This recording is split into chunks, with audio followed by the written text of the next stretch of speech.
tell your family you can be a commander.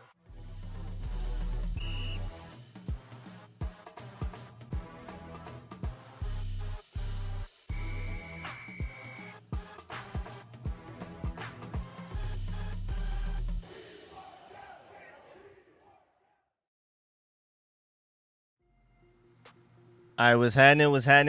We good? How's everybody feeling? Congratulations on everybody getting our team back. What's good? Johnny Boat was good. Michael Starkey was good. Commander Central. I really hope we get that Cameron Curl deal done really soon. What's good? DeQuavius. Yes, sir. What's good? Michael Jordan. What's happening, everybody, man? Welcome back. Matter of fact, while we're here, I'm just going to go ahead and play that video I had on earlier that I already uploaded, and I'll just have that on repeat while we're talking today. Today, mainly, I want to get a call-in show done. That's the whole purpose of today. I want to just get a feel for how y'all are feeling more than anything else. Of course, we'll be in the chat. I'm going to be in the chat as much as I can, but a lot of it, I just want to see how y'all are feeling today, mostly, more than anything else. So I'm really excited, man. I really am. I can't wait to see how y'all feel about everything. This should be fun, man. This should be a really fun show. Commanders, man, we back. We back. That's all I know. We back. We are back. So I'm super excited about that, man. I can't wait for us to start winning on the field, man. What's good, Todd? What's good, James? What's good, man? Yes, sir. Yes, sir. We are back. We got our team back. We got our team back. Yes, sir, man. I'm super excited. Super duper excited, man. Let's get it. How's everybody feeling? What's good, Lawrence? What's good, man? Again, I'm just gonna have this just playing throughout the live stream, just so y'all could just celebrate. We can all just be celebrating.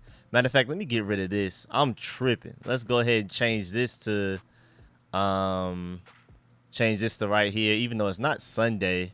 What's this? We're just gonna change it. We're just gonna leave it right here. Matter of fact, no, we're just gonna fix it. We're going to attack it at the source. We're going to fix it right here. We're going to do celebration live stream. Let's go ahead and do that right now. Where we at? Change that right now. Celebration live stream. That's what we about to title it. Live stream over here. Ooh, I spelled celebration all the way wrong too, boy. That would have been a real bad look for me. All right, let me go ahead and change that right there. I bet. That's what it is, man. We got a celebration live stream going on. Let me go ahead and move that right here. What's happening, everybody, man? Again, we're just here to celebrate, dog. That's all we're doing. Now, anybody wants to talk training camp, we can talk that, of course, too, because today the rookies reported. We already paid Emmanuel Forbes and Jartavius Quan Martin. They're all paid. We paid for them. So our rookies are solidified. We're good to go. The rookies reported the training camp today. The veterans report the 25th. And then we start actually practicing the 26th. So, hey, man, I am excited, man. I cannot wait. To get into this, man. Of course, again, I want to have a call-in show today. If nobody calls in, that's cool because we can just talk in the chat. Again, today is just a celebration of us, finally being done with all of this stupidity that we've had to deal with for the past few years, man. I'm just glad that it's finally over, man. Really appreciate everybody that went to all of the events and stuff. That was really cool. Y'all some real ones for going and pulling up to the whole rally and everything. That was fire. What's up, everybody? Say what's up to a few more people while we in here. Let's see. We got my boy James in the building. Lawrence was good. TJ was good. Gianni was good. Todd was good. Yes, sir. Yes, sir. EG was good. The nightmare's over. Yes, sir, it is. Happy Friday. Yeah, I mean, technically, it's like, what day are we going to pick to celebrate on a yearly basis? Because it's kind of like we started celebrating yesterday, but everything was officially closed, the deal signed, done, everything was technically this morning. So I don't know. How long you plan to be live? I'm probably going to be live till like 6-ish. I don't think I'm going to make it to 7 because I have so much other content I need to get to. So I'm going to try to stay as live as long as I can, but I just have other content I got to get to. So again, today I'm just trying to live stream with y'all and everything, trying to do a call-in show. Y'all want to call in and Let your voice be heard on how you're feeling and everything. Loving this squad for about 53 years. I started to think I would never see this day. Hey man, and this, I mean, from you got the, also you have the point of view of a guy like me that all I've known since I was born was Snyder. I was not alive to see any of the Super Bowls. I missed everything. So it's just beautiful. Like, this is my first time since I've been like a Commanders fan, Redskins fan, Washington football team fan, that Snyder is not my owner. So I'm just very happy about that. On the rally, it was traffic like I bet it was traffic. I didn't even think about that. It was good timing. Loving this squad. 22 years of hell with Snyder. Guess what? It froze over. Yeah, man. We about to make some new memories, though. I missed out on the old ones. Guess what? We just gonna make new ones, man. And I truly believe that, too. I really, really, truly believe and think that we're about to go crazy. I really do. I really, really do. I'm really excited, man. Let me see if I can hear this if I do this like this. So we're going to do same as system. And then if I unmute it. No, y'all can hear it, but I can't. Why is that? Why is that doing that? Let me see. I got to figure out the audio right now. You'll see a Super Bowl soon, man. I really hope so. Josh Harris is him. Man, I'm really excited because, I mean, anything was better than Snyder. We already knew anything but Snyder, basically. Except for the Brian Davis guy. That would have been even worse somehow. I don't know how you can be worse than Snyder, but he found a way to scare me enough to make me think he could be. It was good, JP. But also after these press conferences, and I uploaded the clips, man, Josh Harris and Mitchell Rails are way more charismatic than I thought. Like, I thought Magic Johnson was going to be the face of the Commanders, like the guy that's always the one talking, the guy that's always there and stuff like that. Every time there's a question you ask him, Josh Harris, Mitchell Rails just playing more of the background. Nah, man, Magic Johnson will not be the face. He'll still be one of the faces. He'll be a face, but Magic Johnson's not going to be the face of the franchise. Josh Harris and Mitchell Rails are charismatic enough, fun enough, can read the room, smart. Got a little funny to him. Thank goodness, no Happy Thanksgiving or whatever Dan Snyder. I don't know what that was. None of that. Like, we're good. So, we're good on that, man. So I'm just happy that that Josh Harris has some charisma to him. I was afraid that he wouldn't. So I'm just really excited about that alone, man. I really am. I'm super excited. Can't wait to get busy, man. I cannot wait to get busy with this team, man. They already said name-wise, and I just uploaded a video on it just to kind of summarize real quick. They already said the name. They're not going to really worry about it too much. We'll get there basically as soon as we can. Like, just when time comes, maybe type of thing. But right now, the focus is on the fan experience and all that type of stuff. The fan experience, like the winning on the field, of course, all that type of stuff. They also said they want to get into the community, all that type of stuff. Get heavy into the community, give back, everything. Go ahead and get that going. What's the call-in number? What's good, James? I'm about to put the call-in number soon. I'm about to get that set up. Computer's just glitching a little bit right now because for some reason I can either hear it or y'all can either hear it. There's no in between right now. I don't know what's going on. I'm gonna figure it out though. Well, I'm gonna keep clicking buttons. We're gonna figure something out. So yeah, we're gonna get this going. Let me see if I get this. Maybe this. Let's try that. See if that helps. Let's see if it works. No, I still can't hear it. All right, we're gonna get it though. Tapping in from Alabama. Yes, sir. You already know I'm in Atlanta, so man, I told you, I talked about it in my video earlier, man. Commanders fans are happy everywhere. We are worldwide. We are in different countries. We're all over the country, all over the world. So this is just a happy day for the world, really. Everything, new stadium, name, all of that type of stuff. Press conference was great. It was, man. Whole ownership group is awesome. Yes, sir. At least the people we've seen talk so far. Josh Harris, Mitchell Rails definitely exceeded my expectations from their press conference. You know, press conferences, it was just kind of like, you know, they can go up there and really say whatever. And we're just going to be happy about the fact that it's no longer Dan Snyder up there. But at the same time, I'm just happy that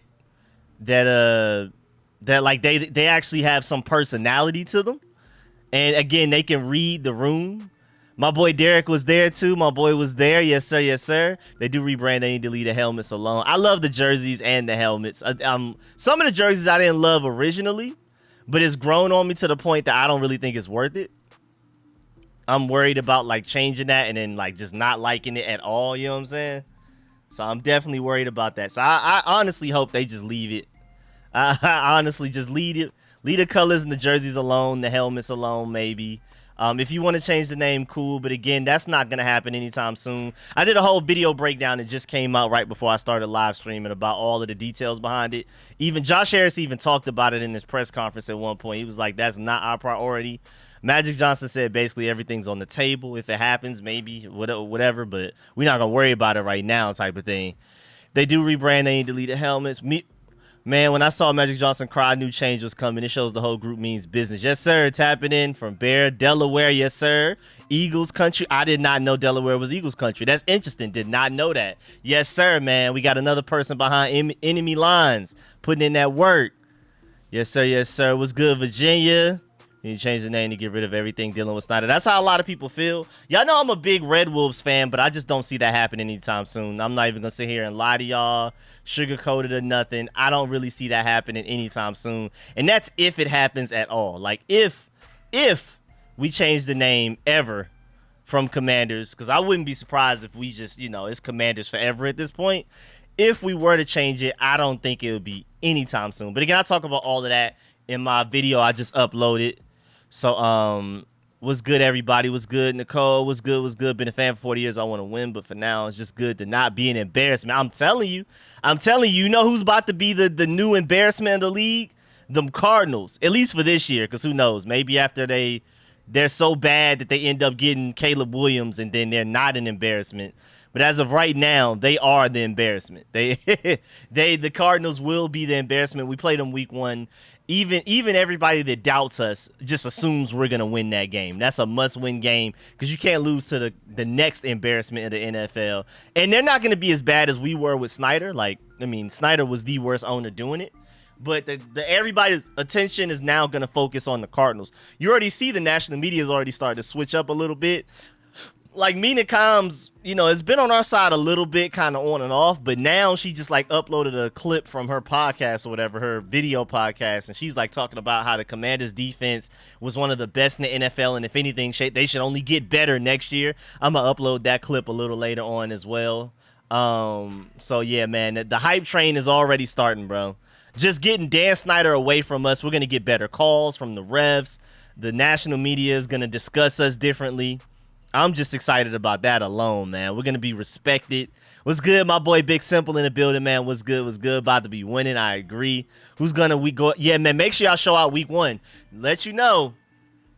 Jason Wright said in the press conference that week 1 is trending towards being sold out. They're getting there. So if you haven't gotten your tickets, you may want to get it now because we're finally about to have a home game environment. That's so nice.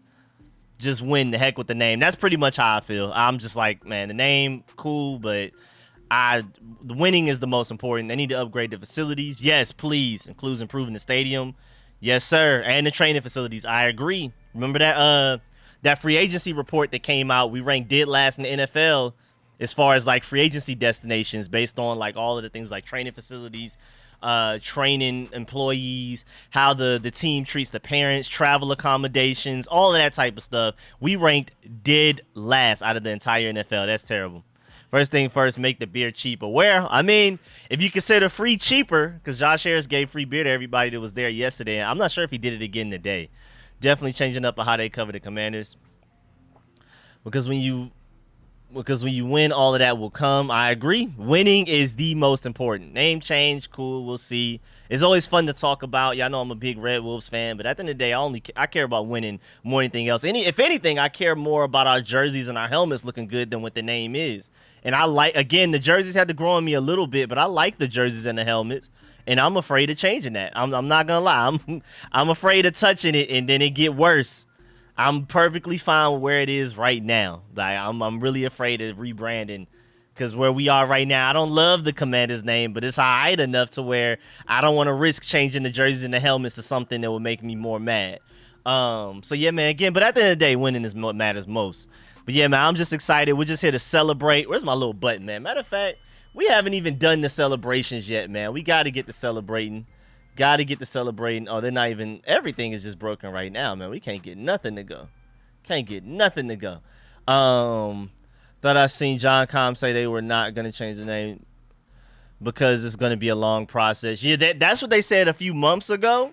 And then, again, I did a whole video breaking down, like, it just came out right before I started live streaming, breaking down what happened. But Magic Johnson and Josh Harris talked about it. It was good, Lala. Was good. What's your thoughts on Jason Wright? Snyder's lapdog needs to bounce. Was good. I mean, I just feel like for Jason Wright, I got to see what he does with under Josh Harris and those guys. I don't want to give him too much blame because, I mean, what is he supposed to do? Like, I mean, I just feel like he did what he had to do to keep that job. He was just as excited to see Dan Snyder go just as we were. Remember?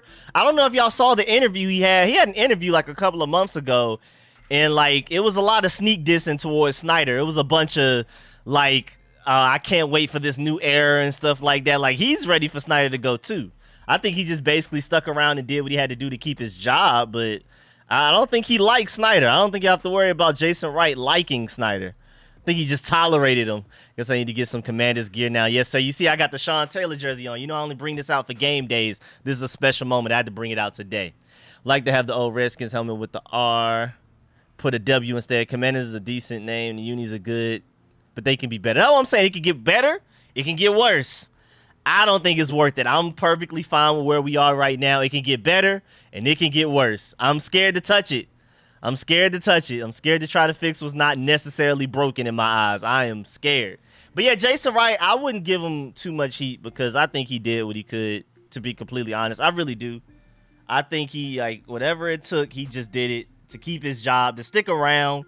In my opinion, I don't know, maybe I'm tripping, but I just thought he did whatever he had to do to last, to outlast Snyder. I think he said, that's something I think he said too. I think he said something to the extent of outlast Snyder at some point, or outlast the old era. It was something, and I was surprised. I was really surprised. I was like, wow, I didn't expect Jason Wright to say something like that, man. I did not expect that. You just passed me in a video. Oh, okay, my boy Derek's in the video too. Right at one point talked about okay, there we go. Thank you, Michael. Yeah, okay, so yeah, I'm not tripping. He did say something about outlasting him. Like he was just, I'm telling you, that boy was just literally like tolerating Dan Snyder. He was not on his side at all. He did what he had to do to keep that job. Because now look, he kept the job. Josh Harris buys the team. He still has that current job. Now Josh Harris could fire him, get rid of him, but hey, at least he has his foot in the door. He's the first man up to get an audition, to get the tryout. So my boy RVA, man, make sure I subscribe to my boy RVA too, man. What's good, man? Yes, sir, man. It's a whole new team. Yes, sir. Ron on the hot seat. I've seen a lot of people talking about that. That could be true. That very well could be true. That could be a thing. That could be a thing. We'll see. I mean, I'm kind of rooting for him because he's such a good guy.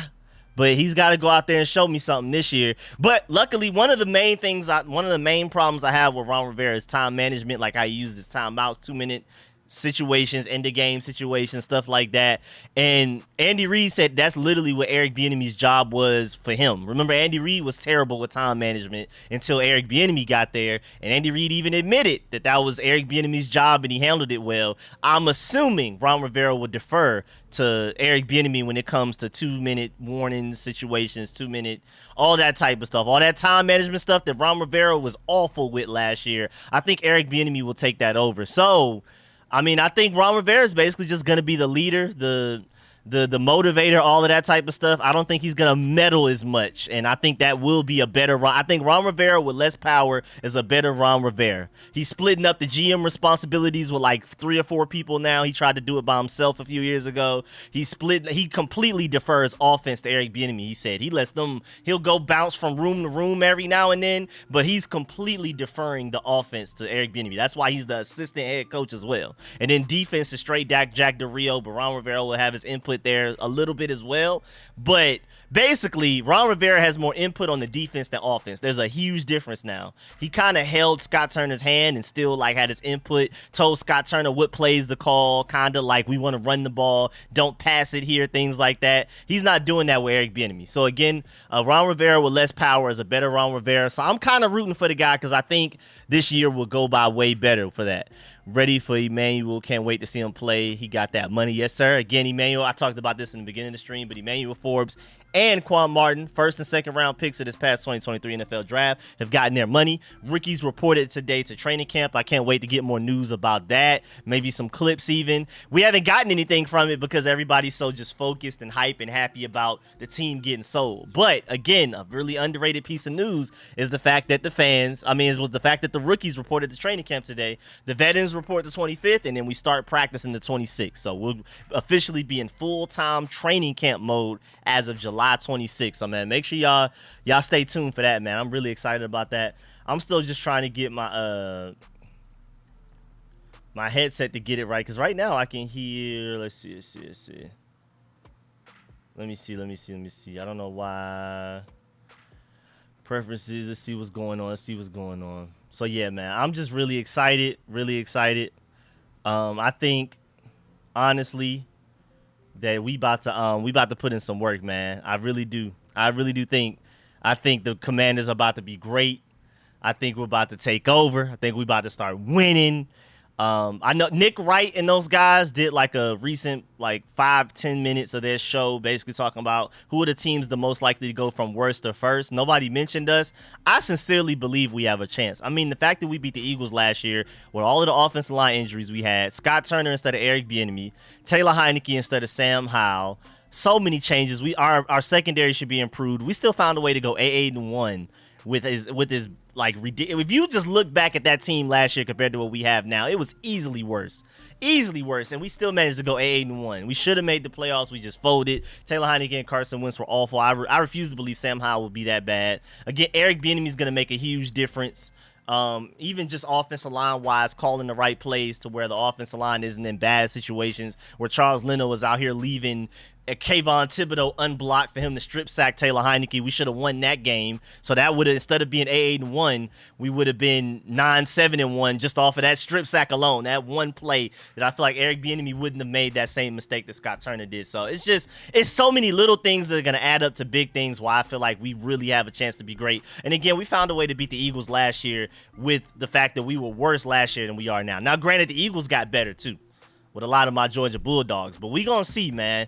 I'm not worried about the Giants or the Cowboys like that. I think we're for real gonna be one of them teams, man. We were that close to the playoffs last year, and we just completely imploded. Again, quarterback, offensive coordinator, offensive line injuries, secondary wasn't as good and hurt. I just really believe, I really believe that we're gonna be better this year. Somebody needs to interview Sam Howell for real, please. Curtis doesn't live up to the expectations. Would you trade him in the deadline? That's interesting, yeah, because his contract is coming up. Could trade him to a contender if he's not playing well. I think he will, though. I'm just optimistic about Curtis Samuel because, again, Eric Bieniemy. I think he's going to use him kind of how they use Kadarius Toney, maybe even like Isaiah Pacheco in a little way. I think Antonio Gibson and Curtis Samuel are going to blur the lines between running back and receiver because they're going to get the ball in a lot of weird, creative ways. I think I was really hoping my boy Armani Rogers would get a lot of those touches this upcoming season, but he got hurt, so it is what it is. I really want to see Sam Howell, Emmanuel Forbes, Quan, and how Gibson's going to be in this offense scheme. Okay, I'm excited too. 12-14 wins this year. I'm very optimistic, but I'm excited. I don't think it's impossible. First time in years, I'm 100% everything Commanders related. Draft, coaching, free agency, front office, ownership, everything. Yes, sir, Rudy. Yes, sir, man. Let's get it. Let's get it. Celebrating from the Virgin Islands. Yes, sir, man. We everywhere. Ron was out there cooling, bro. Had the Jordan 1s on. Yes, sir. The burgundy ones, too, man. That boy wasn't playing with y'all. He made sure y'all could see it, too. He made sure y'all could see the feet, boy. I have us at 9 wins plus or minus 2. I can see that. Rico, do you prefer Jacoby Brissett? Definitely Sam. I'm a big potential guy, and I love Sam's potential. I think Sam's going to be really good. And I wasn't even I'm not going to lie to you, I wasn't the biggest Sam Howell fan coming out of college. I was not one of those guys that's like, man, we got to get Sam Howell. We got to get Sam Howell. But he's shown me enough in that Cowboys game at the end of the season last year. From everything I'm hearing and seeing so far this offseason, with him fixing his mechanics, a lot of the reasons that I wasn't so excited about Sam Howell coming out of the draft was because of his footwork, his inconsistent mechanics. He's cleaned a lot of that up. And so now the sky's the limit. I mean, big arm, mobile enough. I mean, you've seen the touchdowns he's run for in the preseason and in that Cowboys game. I'm a big Sam Howell believer now. I wasn't before we drafted him, I wasn't the biggest Sam Howell fan. I can admit that, but now I am. I think Sam Howell's going to be great, man. But yeah, man, it's just time to celebrate. That's the main reason we are here. I'm still just trying to figure out why the audio isn't working. It's because y'all can hear it, but I can't. So I just got to figure out why y'all can hear it. It's like either I can or y'all can. I don't know why it's currently doing that right now. I'm trying to figure it out. I'm gonna get it. We're gonna get this going though. Chase Young would get 10 plus sacks. I really hope so, man. I don't think people talk about enough how accurate Sam Howell is, man. Even more importantly, because I agree, how accurate he was in that Cowboys game with no real like first team reps until that week, like the week of. He's out here throwing dots to Jahan and Terry McLaurin 60 yards, 50 yards down the field with no like not enough practice reps to be able to do something like that. That was just pure natural talent that he was working off of, and that was just beautiful to watch, man. That was beautiful to watch. That was ridiculous. That Cowboys game definitely changed how I viewed him. Again, I was optimistic about him. I wasn't the biggest fan, but I was at least optimistic. Like, I think I could see how this could work. And then after that, I'm like, man, let's get to work. Like that's him. He's it right now. He's it. Let's get it. Like, I'm excited type of thing. I'm ready to see Sam Howell get to work, man. When you coming down to Florida, we got a link. All right, man. I'm gonna try to figure something out. I know I'm definitely trying to eventually go to like Disney World or something. Definitely for sure. I would love nothing more than to go to Disney World, man. Y'all don't understand how much of a big fan I am of that. I don't care how grown I am. Yeah, I'm still trying to figure out why I can't exactly hear. I'm gonna figure this out. We're gonna get this going. Once I can hear the audio, then we're gonna open up the phone lines. I don't know why I can't hear it just yet though. It's acting really weird. We're gonna get it though. We're gonna get it. Computer just acting weird. It's been a while, and it's like my computer is just like, what do you expect from me? It's been a minute. Let me see. Like to see how fans are celebrating. You coming to FedEx Field this year? I definitely want to. I'm like the game you can bet that I would go to the most likely is the Falcons game because it's gonna be down here in Atlanta. But I would love to catch at least one game in FedEx Field, especially like getting closer to like a playoff run. Like we get to like October, November, and we have a positive record. We're like estimated to go to the playoffs. Momentum is building. Fan base still fully engaged. We're winning games and stuff. I may have to do it, bro. I may have to catch a flight and make that move, man. I may have to do it. May honestly have to go ahead and make that move, man. I'm gonna get Robinson's gonna be 100%. Chase being Logan. Yes, sir. Yes, sir. Excited for the season, celebrating all the way from Savannah. Yes, sir. Yes, sir. That boy 5 hours away from me. Yes, sir. Yes, sir. Savannah. I'm telling you, Commanders fans everywhere. B-Rob is going to go off and get 1,400 yards. I think B-Rob has the talent to do that. I just feel like this won't be the system that allows him to. Because I feel like Chris Rodriguez is going to get the ball a lot. Can't forget Antonio Gibson, Curtis Samuel, all of these receivers, all of these tight ends. That's the only problem with that. I think Brian Robinson has 1,400-yard talent. I just think the ball is going to be split up between too many people for him to get to that. Unless he just has some ridiculous 80-yard touchdowns over and over again, I don't really see it happening. But I'm rooting for him, man. I hope he goes crazy. Even as an Alabama guy, you know, I'm a Georgia fan. Hey, most importantly, he's a Commander now, and that's what matters the most. So I'm rooting for him. I really want to go to a game down at FedEx Field so bad. Nah, I really want to, too. Are we going to see Rico in the Bro, I'm trying, man. I'm going to try to get to – I definitely won't be able to make it week 1. And I hope y'all go crazy week 1. I hope we have the ridiculous amount of fan support. I hope we finally have a home field advantage. I hope y'all show out week 1. I'm going to try to catch a game in Maryland, though. I'm going to have to fly up at least one time. I'm definitely trying to. And then, yeah, but I'm more likely for sure. I'm really trying to go to that Falcons game. Because I hate the Falcons more than anybody else. So I gotta root against them. If anything, not even just rooting for my Commanders, I gotta root for the Falcons. I've literally gone to Falcons games that had nothing to do with the Commanders just to root for the other team. It's that serious. I've literally, like, I went to like a Packers-Falcons game. I was rooting for the Packers. I had on my Sean Taylor jersey. Don't get me wrong. I had on my Sean Taylor jersey, but I was definitely booing the Falcons every chance I got. Can't wait until the team gets back to RFK. I really hope so. Josh Harris and those guys have already said that they're trying to do that. If I can't get you some tickets, would you go? I may have to pull up, man. I may have to pull up. It sounds like, he said, why you hating the Falcons like that, man? Raised here, bruh. Hate them.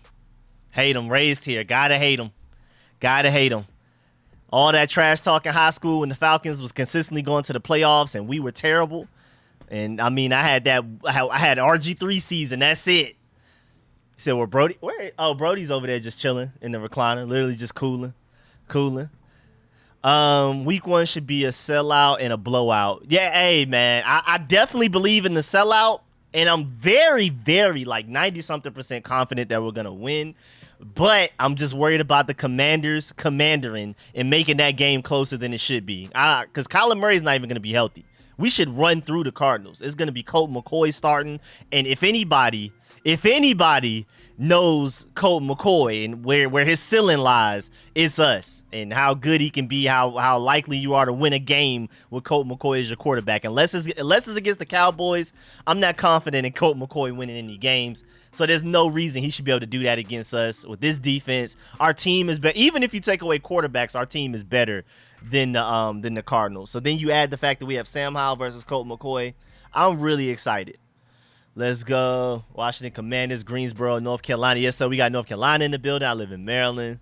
Oh, yeah, not for real. It was the same with me against the Cowboys and Eagles. I feel that. And you live, like you said, you live in Maryland. Imagine living like in Dallas, boy. I can't be fun. But I'm lucky though, because the Falcons have never won a Super Bowl. So no matter what trash they were talking, even if they would have 11 wins and we would have 5 and they would go to the playoffs and inevitably lose, at the very end, I can say we have 3 Super Bowls and y'all have none. So the Falcons have had no trash talk on me. And then after the 28-3 thing, like it's just nothing they can say. But still, I actively root against them. So at the very least, I'm going to go to that Falcons game just to root against them. And for my Commanders, definitely going to miss Taylor Heineke. Taylor Heineke was really fun. Shouts out to Taylor Heineke, a Gwinnett guy, Metro Atlanta area. He grew up a Packers fan, though. He's not a Falcons fan. But he's going to be playing for the Falcons, so that's going to be really fun. El Paso, Texas. Let's go. Okay, DFW. Okay, yes, sir. Dallas-Fort Worth, 2 Texas people. You right, no fun at all. It's on now. It's on now, yes, sir. Can't be fun out there in enemy territory that bad. I'll be back. Oh, we got Dan Snyder in the building saying I'll be back. I'm Team Jahan and Terry. Get them, yeah, man. I'm telling y'all, this receiving group's about to be crazy. I've been saying this receiving group, the defensive line, and our secondary are going to be our best position groups. I'm telling you. Portland in the building, yes, sir. We have been through the ring, and now we're free. I'm telling y'all, watch us get better calls. Watch it. The national media is already talking about us in a more positive light. Now watch us suddenly get better calls from refs. I'm telling y'all, it's about to get crazy. Which one of our draft picks will blow up? Like, be really good or blow up in our face? If we're talking about really good, I think Quan Martin's going to surprise a lot of people. Some people felt like he may have been a reach in the second round. I'm a huge Quan Martin fan. I think he's going to be big time for us. Even if Emmanuel Forbes, I believe in Emmanuel Forbes. I think he's going to be really good. But I think Quan Martin, second round, I think a lot of people are going to look back years from now and be like, man, he should have gone in the first type of thing. I'm telling you how versatile he's going to be. I'm a diehard Eagles fan of all the teams. I will bet if Ron doesn't make the playoffs, he is gone. Oh, yeah, no. If we don't make the playoffs this year, Ron Rivera is for sure gone. Shouts out to the Eagles. It's going to be hard to root against y'all with all the Georgia Bulldogs y'all have on y'all team. I'm even looking at current Georgia Bulldogs players like, please, the Eagles, can y'all stop drafting my guys? Can you stop? Don't touch Nazir Stackhouse. Don't touch Javon Bullard. Leave my boys alone, please. Like, don't, in 2 years, leave Malachi Starks and Mykel Williams alone. Don't touch all my Georgia. Like, leave them alone, bruh. We got to spread my Georgia Bulldogs throughout the NFL, man. Eagles, please leave my Georgia. I'm happy to see a lot of them on the same team, at the very least in the same state, because Darnell Washington, Broderick Jones, and George Pickens play for the Steelers. So seems like most of the Georgia Bulldogs all went to the same state at least. But y'all got to chill out, man. Y'all are making it really confusing out here. Quan and Forbes would be awesome. I believe in those guys. I was born in Delaware, raised in South Georgia. Okay, Bulldogs fan, ended up out here. Yes, sir. Yes, sir. So Bulldogs fan, Commanders fan, just like me, man. Y'all know I keep the Georgia Bulldog gear nearby at all times, man. We got the undefeated back-to-back. Y'all know what I'm saying. It's no games around here. But right now we're focused on the Commanders because it's a new day. I want to play the Wiz song at the end. It's cool. I'm going to buy the Eagles. Please do. What draft pick will surprise us? I think KJ Henry going in the 5th round. I'm telling y'all, I like him. I like his talent. I think he's already today our 3rd best edge rusher. I think only behind Chase Young and Montez Sweat. I believe in KJ Henry's talent a lot. I think he's going to be the one that surprises a lot of y'all. I really do. I really do. If Kashmir Allen can get back healthy, because he's been dealing with a hamstring issue, but I haven't heard any report yet. Ricky's reported today. So I hope we get an update on him soon because he was dealing with a hamstring. But I really feel like he could be our starting punt returner of the future and a pretty decent receiver depth guy. So I like Kashmir Allen a lot too. I gotta see him recover from the hamstring injury before I can believe in him just yet. But I'm really excited about him potentially replacing Dax Milne as our starting punt returner because the upside I saw from him at UCLA is crazy. I'm in upstate NY. My grandpa made me a Skins fan, but I also like the Bills too. Okay, hey man. I'm not mad at it. Yes, sir. Yes, sir. You think Ricky Strongberg can become our starting center? I mean, it's not an if, it's more of a when. Like, are you saying by week 1 against the Cardinals? Because he's worked his way up from 3rd string to 2nd string. He's already surpassed Tyler Larson on the depth chart. They already announced that. And so now he's 2nd string behind Nick Gates. Can he surpass Nick Gates and be the starting center for us by week 1? I think there's a good chance that he can. I really do. I wouldn't bet my life savings on it. I wouldn't bet my life savings on it, but I do think it's an honest chance that he could.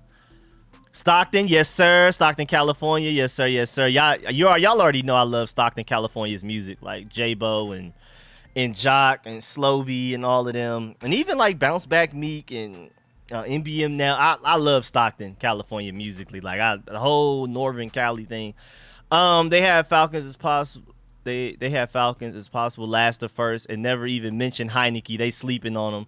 I mean, I think a lot of people are just really banking on Desmond Ridder. I'm not a big Desmond Ridder fan. I'm not rooting against him, but I'm just not a big Desmond Ridder fan.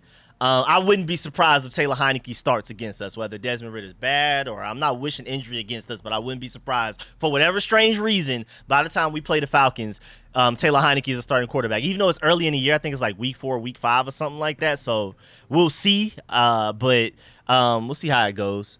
Nate Diaz, oh, happy day. Yes, sir. It was good. I'll let Yemi was good. Yemi? Northeast with an F. Okay, here from DC. Yes, sir. Northeast DC in the building. KJ was a just-in-case pick. Chase has to ball out this year. I'm not sure that 9 or fewer sacks would keep him here after this year. Good point. I think he does have to ball out. I know, I talked about it in one of my Rico reports, but I saw a debate on Twitter a couple of weeks ago about who's going to get the most sacks between Chase Young and Montez Sweat. For me, my point of view on it was who's going to have, how many sacks is the guy between the two of them out of the one that's going to have the least? How many sacks is that guy going to have? Like, what's the floor? That's more important to me, because say like a scenario, Chase Young balls out and has 13 sacks, but Montez Sweat only has 3, that's not ideal. So I'm hoping that a minimum between the two of those guys, that the one with the least has like 7 or 8. I think that that's a good minimum. Hopefully, I would love for it to be both guys get double digits, but I just don't really see it because we got to remember our interior defensive line is really good as well. Deron Payne had 11.5 sacks this past season, I believe. So it's not even just a matter of getting the sacks because you got to be that good, but you also got to beat Jonathan Allen and Deron Payne there, and they have less yardage to the quarterback than you do. You got to go around. They're going straight through. So you got to beat them to the quarterback to get the sack. So I feel like, sacks do matter. But I just feel like that statistics, we shouldn't buy into it too much. It matters. It matters. I'm not saying ignore it, but again, it's hard to get sacks when Jonathan Allen and Deron Payne are the best defensive tackle duo in the NFL, and they both rush the passer really well. Jonathan Allen almost had double-digit sacks. Deron Payne had 11.5, I believe. It's just, you got to beat them to it. And again, you have a longer path to the quarterback. You got to go around and come back. Those guys are going straight up the middle, eating straight through double teams. So we'll see how it goes. But I'm expecting greatness. I'm hoping double-digit sacks from both of them. I think Montez Sweat and Chase Young, double-digit sacks from each is realistic. But they got to go out there and do it. Got to go out there and do it. It's a parade inside my city. Are you copping any Commanders jersey? I'm definitely thinking about it. It's definitely time to support the the team. It's time to buy tickets to go to the games, buy gear and all of that. It's time. I know a lot of people were boycotting Dan Snyder specifically, not even just the Commanders, not the team, not even necessarily because we were losing, but literally just because Dan Snyder was the owner. Let's see how this goes, man. I can't wait. I can't wait to see. I hope everybody just comes out and shows out. I hope week 1 sold out. I hope every home game we finally have home field advantage. I hope the refs finally like us now and we can at least get even picks. Hopefully they can sway our way a little bit. So Rico, keep doing your thing. Yes, sir. Hopefully my Buckeyes can get our back in a natty match up. Also, upcoming draft is loaded with talented edge rushers. I agree. And I agree. I would love to run it back with Ohio State. And first of all, let me for all my Ohio State fans, and again, I'm biased because he is from Atlanta. He went to Langston Hughes, which is right down the street, same place like Gunna, and I forgot a few other people. I think Summer Walker, I think Playboy Cardi went there for a year or whatever. Either way, Aaron Nolan, the quarterback that set like a bunch of Georgia high school records, like has set records that like surpassed Trevor Lawrence, Justin Fields. We'll see about Juju Lewis coming up. Now I'm telling you, Juju Lewis is like the next Joe Burrow, the best quarterback I've seen in best 10th grade quarterback I've seen come out of Georgia ever. Better than Trevor Lawrence, Justin Fields, Deshaun Watson, all of these guys. But Aaron Nolan, who I'm talking about specifically right now, has set records that have surpassed Trevor Lawrence, Deshaun Watson, Justin Fields in the state of Georgia, all of these quarterbacks, Matthew Stafford, all of them. And he went to Langston, so I'm rooting for him. Y'all got a good one, Ohio State. I'm going to go ahead and tell you that now. Y'all got a good one. And Aaron Nolan, I still don't exactly understand why he's a 4-star. I don't really get it. Again, I'm biased because he went to Langston, I didn't go to Langston. Langston's down the street. I went to Westlake. It's crazy, too, because I live closer to Langston now in my current home than I do Westlake. But I'm rooting for him. I may be biased, but I truly think Aaron Nolan is different. Now, his offense is one of the main reasons why he set all those records, because they just they only run the ball. They just throw it. It's ridiculous.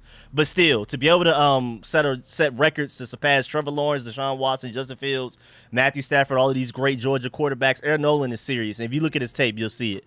So Ohio State got a great one there. He's underrated. Honestly, I like Aaron Nolan a little bit more than Julian Sayin, who Alabama got. But I understand why a lot of people think he may be the best quarterback in this class. Is there any teams that could be a threat to Georgia Bulldogs this year? I mean, playoffs, yes. Regular season, no. Maybe Tennessee, maybe. I think we play Tennessee and Tennessee too, but that regular season, no. But playoffs for sure, yeah. I mean, I'm a Georgia Bulldog fan. I think we have a great chance to three-peat, but I don't think we just gonna run through Ohio State, USC, Michigan. LSU is way better, way sooner than I thought they would be. LSU is a real threat. I don't think people are noticing. Penn State has some crazy talent. They have arguably the best offensive lineman in college football over there. It's not gonna be easy. But yeah, man, back to the Commanders, man. I'm really excited, man. It's time. I don't think anyone can disappoint me more than Shaka Tony right now. What's good, Herb? Yeah, Shaka Tony, that's crazy, bro. That was so stupid. Joe Gibbs, part owner in his name, mentioned to the prior, said nah. So it ended up, that was just a rumor. It sounded fun, but Joe Gibbs is not part of the ownership, but he's going to be involved, heavily involved. As you can see, he was front row in one of the seats while everybody was talking up there with Doug Williams and Darryl Green and Terry McLaurin and Jonathan Allen. Gibbs was right there in the front. So he's going to play a part, but he's not a part owner, nah. But I wouldn't be surprised if they ask for his advice every now and then for certain things. He'll be like maybe like somewhat of an advisor, but he's not a part owner like a lot of us hoped he could potentially be.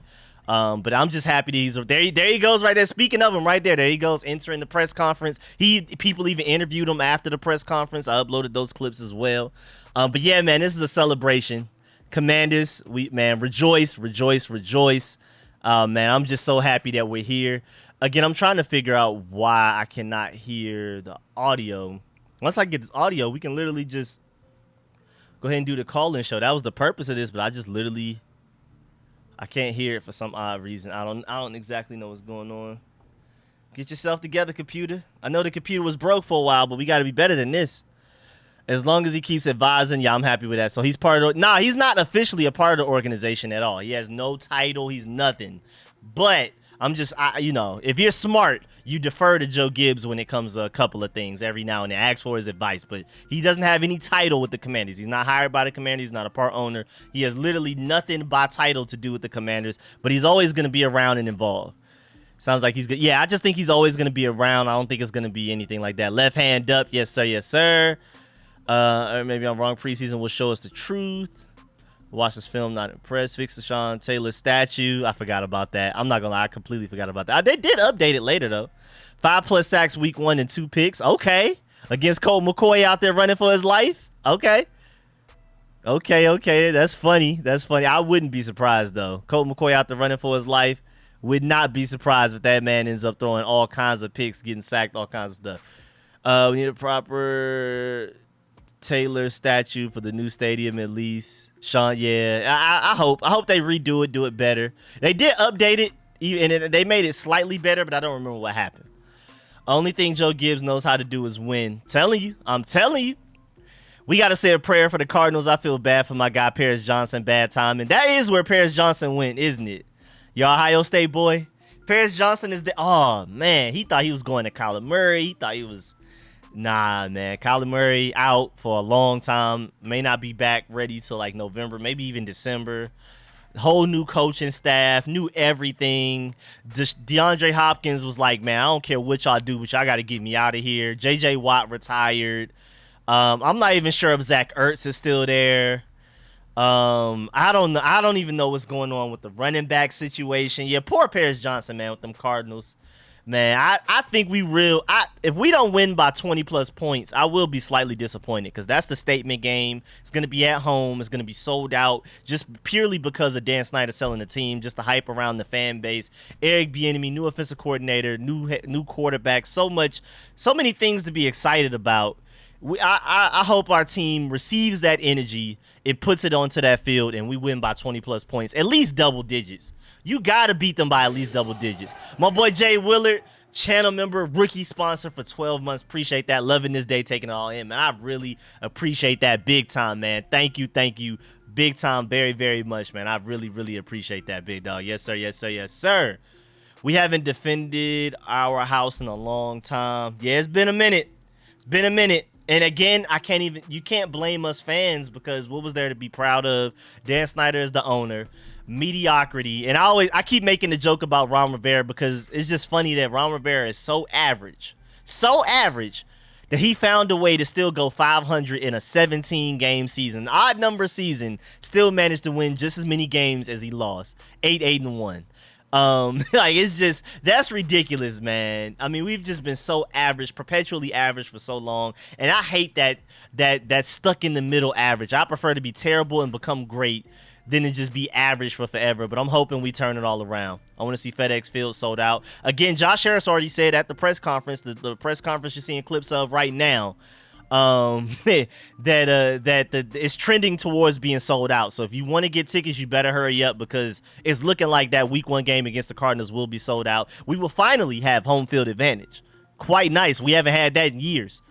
With a fool like Snyder had to clean up the front office too. Ron did change the culture. Yeah, and that's why, again, I appreciate Ron Rivera. I like him. I'm rooting for him. I think with him deferring a lot of the offensive stuff and time management stuff to Eric Bieniemy is going to be a big help. Him splitting GM responsibilities with Martin Mayhew, Marty Herney, Chris Poley, and all of those guys, letting Jack Del Rio handle most of the defense. I think that's going to do great for him because he's a culture changer. He's a great motivator. Keep everybody in line. He's a great leader. He's just not a great strategist. So with Eric Bieniemy in as our offensive coordinator, our assistant head coach, I think a lot of the problems we have with Ron Rivera are going to be fixed just by Eric Bieniemy being in the building and having a lot of control and a lot of power. And Ron Rivera just being like, hey, man, Eric Bieniemy, you're great. Do your thing. I'm going to stay out the way. I think that's going to make Ron Rivera way more likable for a lot of this fan base. Players never quit on Ron. I agree. The culture, the motivation, all of that stuff, he's great. Just strategy, that's where it struggles, especially time management. And Eric Bieniemy literally handled that for Andy Reid. I don't see why Ron Rivera wouldn't let him handle that for us. I'm assuming that he will, and we should be good with these 2-minute situations, using our timeouts in the right ways and stuff like that. I think we'll be straight. Did the curse is finally lifted? Hey, man, hopefully we can start getting some good calls from the refs. Excited for the Dan Snyder documentary. That's going to be so dark and scary. I'm actually a little afraid of it. Not gonna lie, I'm a little afraid of that one. Little afraid of the Dan Snyder documentary. I'm not gonna lie, might get a little dark. I hope it doesn't, but it might get a little dark, man. I'm a little afraid of that one. Let me see, same as system. I just gotta get this to work. Why can I not hear the audio properties? Let's try properties. We're gonna get this. This is what happens when you have a lightweight offensive coordinator, 30 for 30. Nah, it might have to be 2 hour for 2 hour. That might have to be a 120 for 120. I don't think you can fit everything Dan Snyder did wrong in a 30-minute thing. That's gonna have to be 100 for 20, 100 for 20. I ain't gonna lie, man. Not gonna lie. It might get crazy. It might get crazy. I don't know. We'll see. Maybe I'm overestimating it, but we'll see. All right, I think I fixed it. I think I can hear now. I think we can all hear. All right, so let me go ahead and open up the phone lines. I think I figured it out. I pressed enough buttons and we got it going. All right, let me go ahead and where is it at? Where's the caller information? Caller info. So make sure y'all call in. We're about to go ahead and open up the phone lines. So I pretty much just talked for like an hour. Now we're gonna open up the phone lines and go for like another, say 30 minutes. Because again, I have so much more content to get to, so many more videos to work on. So I'm not gonna be here for too long, but I'm gonna go ahead and open up the phone lines. Anybody that wants to call in to that number that you see on the screen. Let me confirm that's the number, actually, matter of fact. Because sometimes it updates and it changes. Let me see, 436-6280 with the same access code. Yes, sir, we're good to go. I fixed the settings somehow. It works. I don't know what I did wrong. I don't know what I did different, but it works. You know, need me to call and sing to test it. No, 3-hour documentary. It may have to be a series. It may have to be like 3-hour-long episodes of the beginning of Dan Snyder, the middle, and then the end. Honestly, that probably should how it should go. All right, we got my boy DE in the building. Hold on, let me go ahead and let you in so everybody can hear my boy. Yes, sir. What's good, my boy? Yo. What's good? What's good? How you feeling? I'm doing good, man. Just chilling, just enjoying the, holiday. This is Dejan Bell. I think I'm tuned into your channel, religiously. So just appreciate that.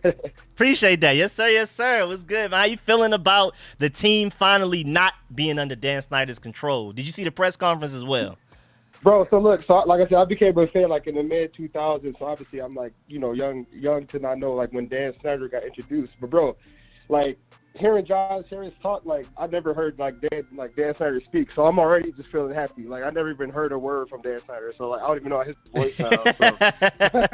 I'm already, like it's just like a new day, like a rebirth. Like I play Xbox. Like I got a friend that's a Cowboys fan, a fan that's an Eagles fan, and a friend that's a Giants fan. And it's like even they be hating. Like we all in the group chat. Like they got nothing negative to say now. I'm like, yeah, I'm like, yeah, we got good. You good. Hey man, it's passion. We gotta, oh, the real. But I can ask you a question, bro. So look, cause I probably won't make it to week 1. So like I know you haven't been to a game yet, but I'm decided like if I should go to even the chat, y'all help me out. Anybody from the DMV area, should I go to the Bears Thursday night football game or the Eagles game, the first Eagles game at home? I'm deciding like which one I should go to for my first game in the FedEx. So I would say the Eagles. I'm not gonna lie. I think a lot of people got bad blood for the Eagles, especially after we beat the Eagles last year when most people didn't expect it. So I'm pretty sure 99% of the fan base didn't even think we would beat the Eagles. I think that's the game you got to go to because that's, first of all, that's a good like little test to see where we are in the NFL because we beat the Cardinals. Everybody's going to like, of course, it's the Cardinals. But when we beat the Eagles, especially if we beat them at home and stuff like that, I think that's going to be like I think that's the game that you should definitely go to. Everybody will be hype and everything. I think that's the game. Right. And that way, like, because in my seat, I'll be able to buy a seat, like, as a Commander fan. I can, like, take away from an Eagles fan getting that seat. You know what I'm saying? Yes, like, sir. That's a great way. Great way to look at it. For sure. But, yeah, no, I'm keeping it short because I'm just, feeling good. My Mavericks looking good. You know what I'm saying? Both of my teams is making good moves. But you do me one favor because I want to just brag to this Giants fan. Okay. I just need you to say, backwood, you wish, because that's his gamer tag. And he didn't know, like, it's an inside joke. You just be like, say, backwood, you wish. Backwood, you wish. You on Xbox? Thank you for it. No, and call him Buds. Like, backwood, you Buds. Backwood, you Buds. Got you, man. All right, I'm going to join the party. I'm going to put this in on replay, and he gonna feel that shit. HCCC, hail the Commanders. Ah! Yes, sir. Yes, sir. Yes, sir. Great call. Appreciate it. Again, I got the phone lines open for whoever wants to call. That's a great way to start it off, too. I love it. I love the trash talk, everything. My boy said he might get to go to the Eagles game just simply so another Eagles fan can't get the ticket.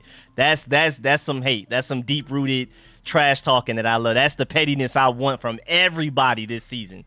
Rico, I purchased solid $125 tickets for opening game and parking pass, a whopping $77. I hope they fix that. Yeah, man. After all of that money, I'm assuming, I don't know if y'all saw, but they already added some railing in the stadium. Like in the stadium, they've already added extra rails, so they're already doing stuff. I mean, I don't think it's necessarily going to all be just way better by week 1 or even this season, but they're already like this. There's a clear effort to make the fan experience better. Josh Harris even said that when they asked him about the name, he basically just bobbed and weaved the changing the name questions and just completely just deferred to the whole fan experience, changing the stadium, getting into the community, all that type of stuff. So don't worry about it. I don't know by week 1 how the stadium's gonna be. I'm pretty sure they're not even exactly sure, but they're trying at the very least. It's one of their priorities. We'll see how it goes. I hope another priority is signing Cameron Curl and some of these other guys to long-term contracts before they have crazy years and we gotta owe them more money next offseason than we do now. Go ahead and pay Cameron Curl this offseason before he goes out there and has a bunch of interceptions, because last year he got hurt a couple of games. So this is our best time contract negotiation wise to pay that guy, because I'm telling you, with the way this defense is built, the defensive line is going to be better, the secondary is going to be better, the offense is going to be better, which is going to make the defense's job way easier. They're going to be on the field less and things like that. I'm telling you, Cameron Curl is primed to have a ridiculous year this year. And Ron Rivera has already said that they're not going to play him in the box as much as they used to. They want to keep him healthy. So instead of him contributing in the run game as much, he's going to be in coverage more. So that probably leads to more interceptions, which leads to when it comes to that contract negotiation stuff, he's going to point at his statistics and be like, I had this many amount of interceptions this past season. You got to pay me more money for that. So let's go ahead and get in front of that, get ahead of that, and pay him this offseason. Not trying to short him more money, but let's go ahead and pay him now before it gets crazy, because he's going to be asking for top 5 safety money next offseason. I'm sure of it. I think I see him having a great year. Are we still going to be able to do Hard Knocks for the regular season? Nah. The Jets already took over Hard Knocks. I was rooting for the Commanders to get Hard Knocks, which is crazy too, because I never, ever have rooted for my NFL team to be on Hard Knocks. But this year, this offseason, I feel like with the new offensive coordinator, Eric Bieniemy, I feel like with the stability everywhere, coaching staff, new owner and everything, I feel like this would have been a great time to have Hard Knocks. I feel like it wouldn't have been that much of a distraction, like a bad thing. I feel like we just have so much optimism and hope that it wouldn't have really ruined us. But of course, like Spank said, no, I don't think any NFL team really wants Hard Knocks. I think every NFL team turns it down, and then the NFL team that gets picked kind of gets forced to do it. Like, it's like nobody wants to. I don't even think the Jets wanted to. It's just kind of one of them things that you just end up doing because the NFL like just picks you type of thing, I guess. Something like that. But I don't think any team has ever wanted to. But I wanted to this year. I was like, this was the first time, probably the only time I want us to do it. And we missed our window, so I'm not even sure if I want us to do it next year. We got to see where we're going. Wagwan, what's good, Paul? What's good? What's good? Y'all thought it just made sense. Yeah, man. But yeah, it was good, man. Make sure y'all call into the show. I'm still going to be live streaming for like a few more minutes. But yeah, if you want to call in, celebrate, give your opinions on everything that happened, all of the information is right there on the stream. If you want to call in, make sure you celebrate Dan Snyder selling the team to Josh Harris. I mean, we could talk training camp. You can. I mean, we could talk. I mean, I'm probably gonna do another live stream, probably not this upcoming weekend, but maybe the weekend after that, and start talking about like training camp battles and stuff like that. Who's looking the best? Who's looking the worst? What's our strongest position groups? Weakest position groups? All that type of stuff. We're gonna do a live stream like that within a couple of weeks anyway. But if you want to call in and talk about that now before training camp start, we can get to that too.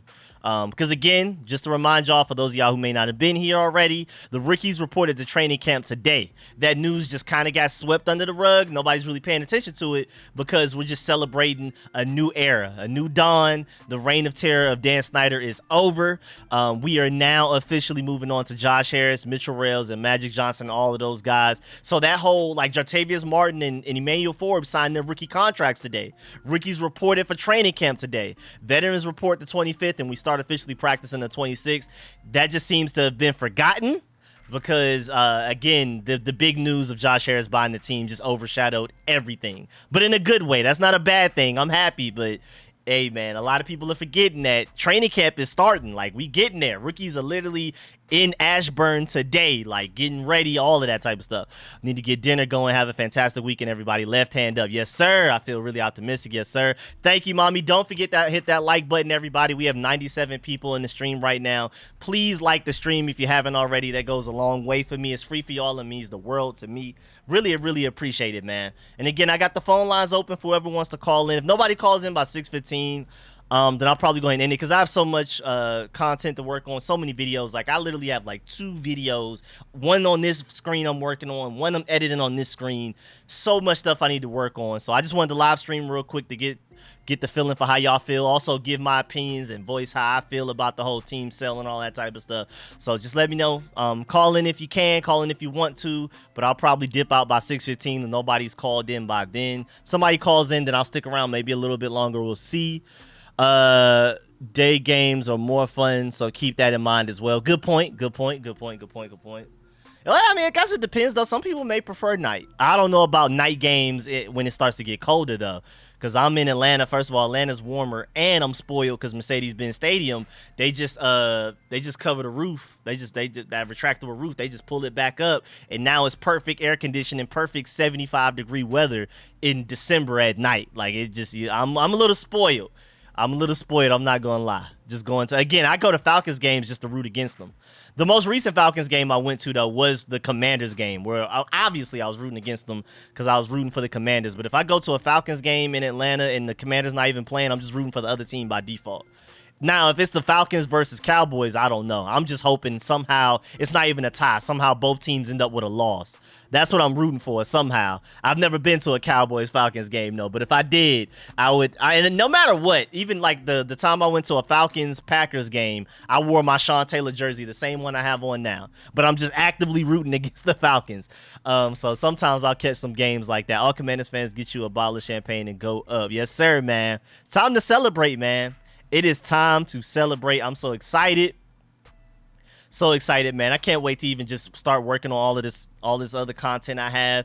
Again, make sure you call in if you want to before I dip up out of here.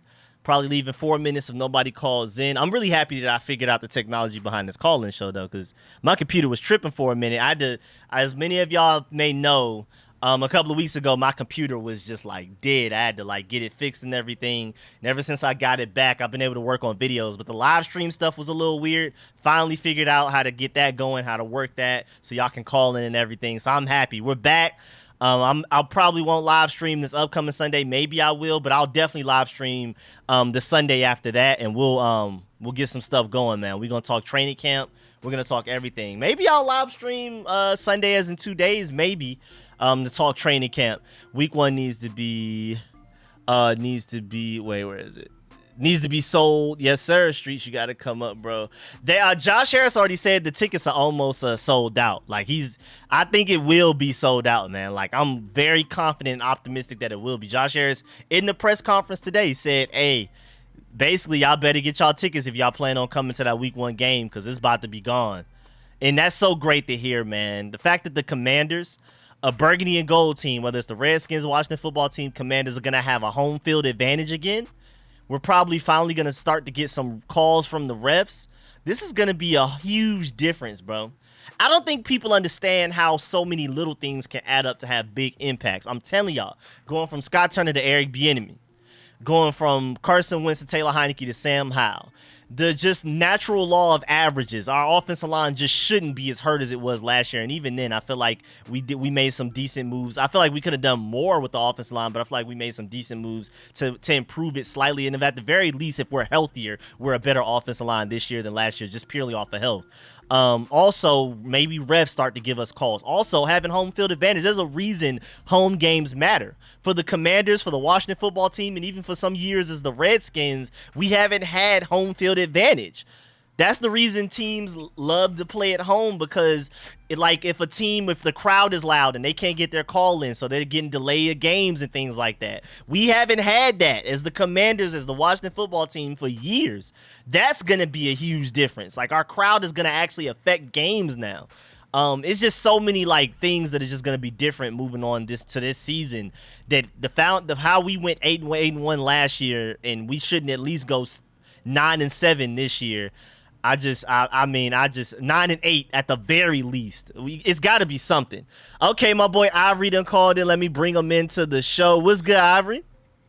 Hey, what's up, Rico, man? I feel like it's a weird feeling I have, man. I'm not as, like, dancing in the street happy as everybody else. I guess because the Snyder thing sort of beat you down to the point where it felt like we were in a hopeless situation. Yeah, it's numb. And so I'm cautious. The stuff I'm hearing from Harris and Magic, and it all sounds happy-go-lucky talk, and it's familiar. You know what I'm saying? As a Redskins Commanders fan, I guess we're going to just have to get used to this idea that we're going to have a professionally run situation now. Boy, you know what I'm saying? Boy. And it's not going to be – because Snyder ran the team like an impulsive fan. You know what I'm saying? Yeah, so the things maybe we were thinking and feeling and he would do, fire the coach, fire this, change – you know what I mean? So it was always – you felt like he was listening to the streets too much. Did you see what Jay Gruden said a couple of days ago? Did you see what Jay Gruden said a couple of days ago? He said that, of course, we heard about Dan Snyder calling in picks from his yacht, like the Dwayne Haskins pick and stuff. But Jay Gruden said, like, a couple of days ago, like, Dan Snyder never watched film. He just had guys that he liked for whatever reason. And then he had control over who they drafted. That's terrible. I feel like in all the years Snyder owned the team, like, we literally hired so many incompetent people. You know what I'm saying? Incompetent. You know, like Vinny Serrato had no business anywhere around the team. You know what I'm saying? You know, Bruce Allen was a joke. You know what I mean? Like hiring Jay Gruden was such low character. Steve Spurrier. What was the guy? Jim Zorn. Like, these people should never have been anywhere near a football team. And then we let the good people like Snyder, the John Snyder guy who went to the Seattle. We let McVay and then Shanahan and all those good scouts and people go. You know what I mean? So we even when we hired good people, we didn't even identify them as good people. You know what I mean? So all the coaches go, like, all the McVays all the and coaches, Kyle Shanahan. So I feel like now we're going to actually have a chance to sort of build it from the scouting department, hire good people, you know, hire good people in the front office. And, you know, I think we got to phase Ron out. I really don't care what the season holds. I think you got to get rid of Ron. Even if they make the playoffs, win 10, 11 games, I just feel like sometimes you got to get a new start, man. I think Ron has been here long enough with his tenure here that, let me just say this. If Sam Howell is the goods, you're going to have to keep Ron. You know what I'm saying? You're going to almost have to say, all right, he discovered the quarterback. He brought Bieniemy in.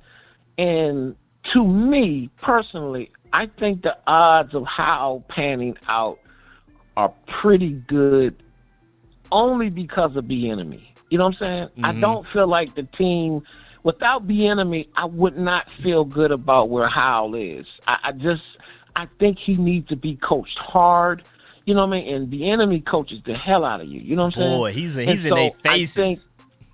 That's what I'm saying. And I think Howell needs that direction. Because I felt like the reason he wasn't a top pick, I think, coming out of college was because when he lost all those players, he just did too much of the stuff he wanted to do. You know what I mean? He was out there freelancing. Yeah. He didn't have a hard coach to sort of rein him in. And so I think Bieniemy, with his discipline and harping and tough coaching, I think we're going to get a much better season out of Howell than anybody really imagines. You know what I'm saying? I'm gonna make a bold prediction, man. I actually think Howell has a chance to be the second best quarterback in the division because I think Dak is going to be a mess with McCarthy calling plays. You see, he said he's only going to throw less than 10 interceptions this year.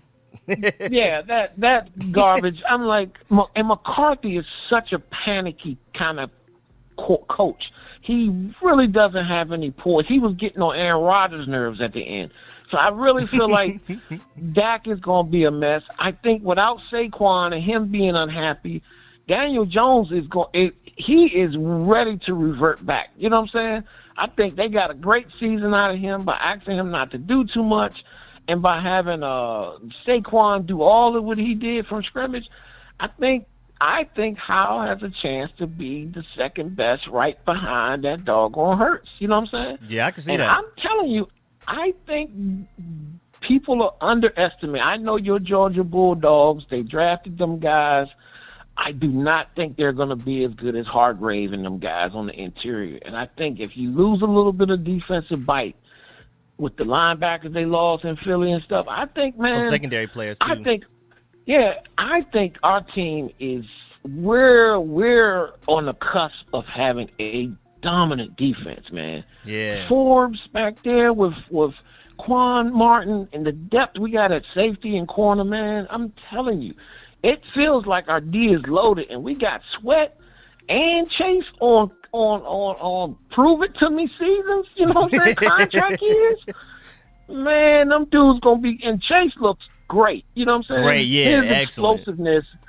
I saw that video. I was so impressed with his athleticism. You know what I'm saying? Yeah. I was so impressed, and I was like, "Yo, that boy, he coming." You know what I'm saying? Like, he ain't doing a lot of talking either. I'm like, yeah, he's probably pissed off. You know what I'm saying? I would like, be. This gonna be one of them years for Chase. So I feel like, and I think Forbes, man, I'm telling you, dude, gonna be a shutdown. I really think he's gonna be shut down. I really like him, I really do, man. Like, that dude got great feet. He can mirror the guys. He was giving Terry and them a run during the minis. You know what I'm saying? Yeah. So if you can stick with them, I mean, come on. You know what I'm saying?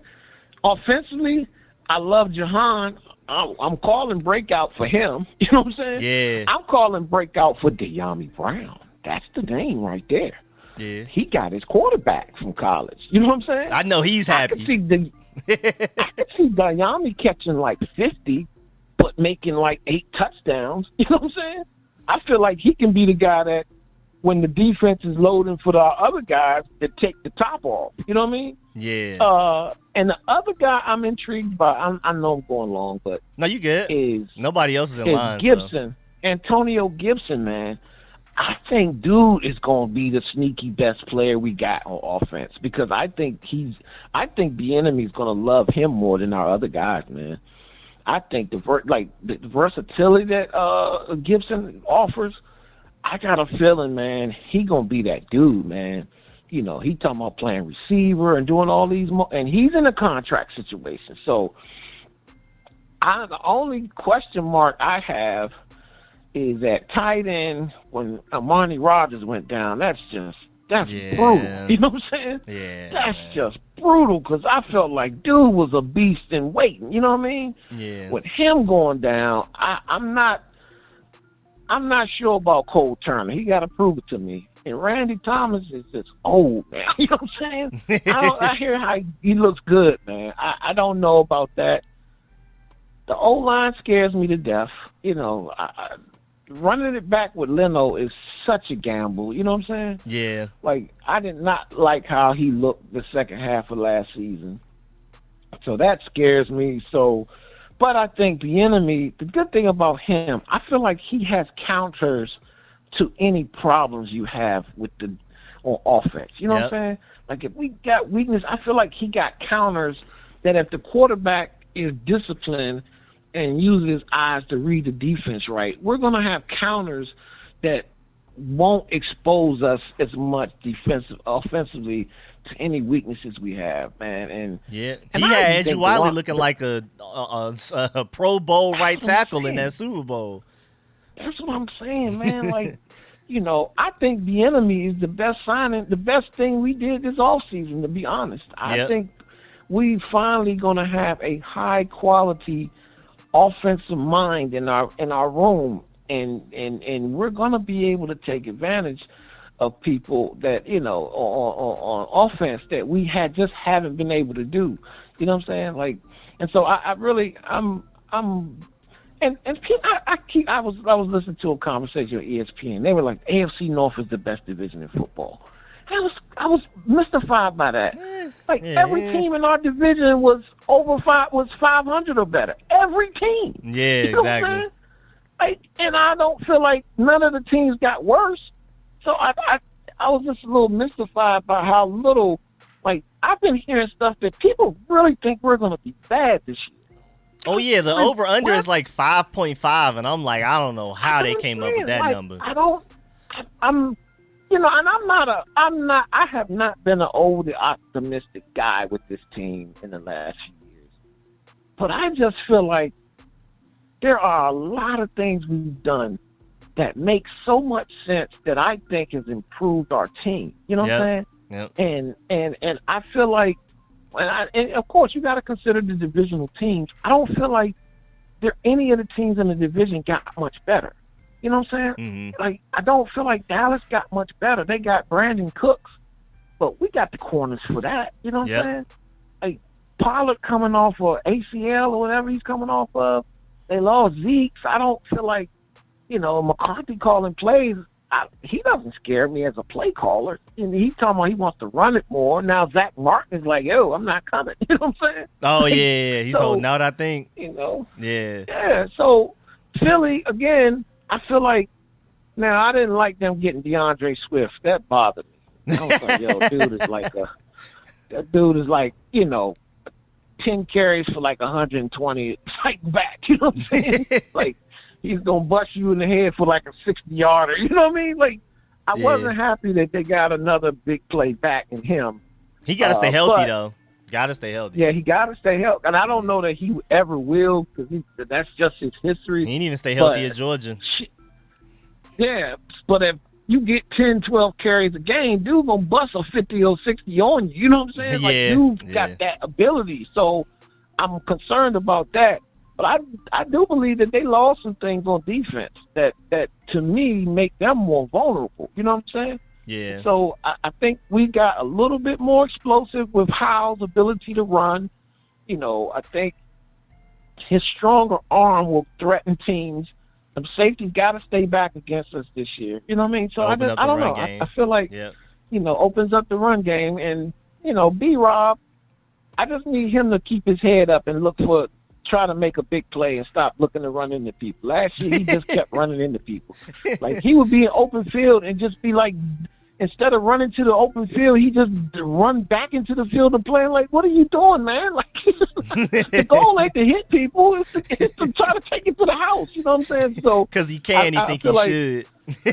Yeah. I don't, again, I got to tell you, I think I said, I don't know why we drafted Chris Rodriguez. I'm not real certain about what that was about, man. I may be wrong. I could be wrong about that. And from what I'm hearing, that was the enemy pick. You know what I'm saying? Yeah. And I'm trying to figure out, is he any good, Rico? I saw a little bit about him, but what kind of, I know he's a banger, but can he code it for us? Like, if we had to go to him, like, I don't feel like he's a change of pace at all. No. He's definitely not a change of pace. I just feel like he did a really good job with what he had to deal with at Kentucky because Kentucky's O-line was usually worse than the D-line they went against.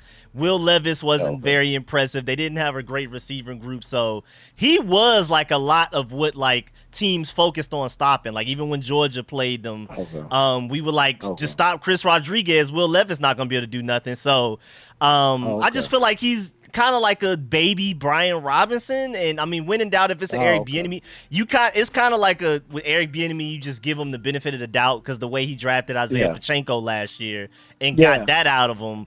I'm just assuming the same Chris Rodriguez. Chris Rodriguez individually isolated from Eric Bieniemy. I don't love him, but I like him. But Eric Bieniemy's hands, I'm really excited about him. Okay, because I was wondering, I was just confused. I was like, I'm thinking we're going to get a home run guy or a guy who's going to catch the ball. That's what I was thinking, too. I was thinking like J.D. I was McKissick. Confused by that.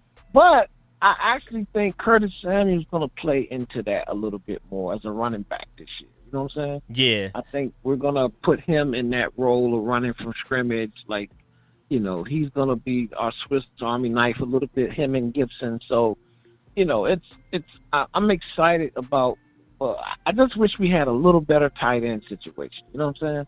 Like, Yeah, I'm not. the tight end situation is weird because we complained about it being bad last year, and literally the only difference from last year to this year is that Logan Thomas seems healthier, but now you just basically subtract Armani Rogers. There's no extra people we brought in through the draft, free agency, or even undrafted free agents. It's literally we running it right back basically with the same exact tight end room. But from everything I'm hearing and seeing, Logan Thomas is Sam Howell's favorite target right now. We'll see if he can stay healthy. Okay. We'll see how that goes. Well, that'll be good, and I guess I really want Cole Turner to be something. Like I just please. The tight end is way too important in offenses now, and it's way too important for a quarterback. So hopefully Randy Thomas has got his legs back and is a little bit, looks a little bit more explosive this year.